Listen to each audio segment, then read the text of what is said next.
នាងអង្គុយអោនក្បាលចុះហើយទម្លាក់សក់បាំងមុខ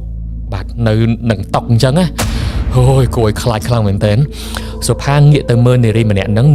ងបាទដូចជាមានអារម្មណ៍ថាមានអ្នកកំពុងតែមើលខ្លួនឯងក៏ងាកមកកាន់សុផាវឹបជាមួយនឹងទឹកមុខគួរឲ្យខ្លាចហើយក៏ដើរមកក្បែរក្រែរបស់សុផាតែម្ដង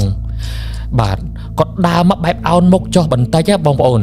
ហើយដៀងភ្នែកមកមើលសុផា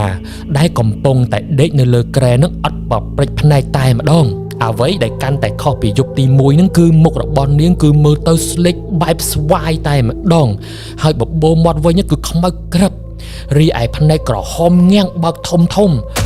គឺបែកសរសៃឈាមពេញនឹងតែម្ដងហើយភ្នែករបស់គាត់មើលមកសុផាគឺគួរឲ្យខ្លាចដូចចង់គំនុំចង់អាឃាតខ្លាំងមែនតែម្ដងពេលហ្នឹងសុផាគឺធ្វើអីអត់បានទេបើទោះបីជាដឹងថាអានឹងគ្រាន់តែជាការយល់សប្តិក៏ដោយប៉ុន្តែគាត់កម្រើកខ្លួនអត់បានទេដូចក្រលៀសខ្លួនបានតែក្រលៀសភ្នែកចឹងហ្នឹងហើយដំបងឡើយគ្រាន់តែសម្លក់ទេបន្ទាប់មកទៀតនាងឡើងមកអង្គុយលើទ្រូងរបស់សុផាតែម្ដងយអានេះដូចខ្មោចសកត់ចឹងហ្នឹងគេហៅថាខ្មោចសកត់ខ្មោចជន់ហើយក៏ឆោងដៃដូចជាកំពុងតែចង់មកច្របាច់កសុផាពេលហ្នឹងសុផាគាត់ក៏ព្យាយាមងាកមុខចេញក្រលៀសភ្នែកចេញទៅនេះទៅនោះអញ្ចឹង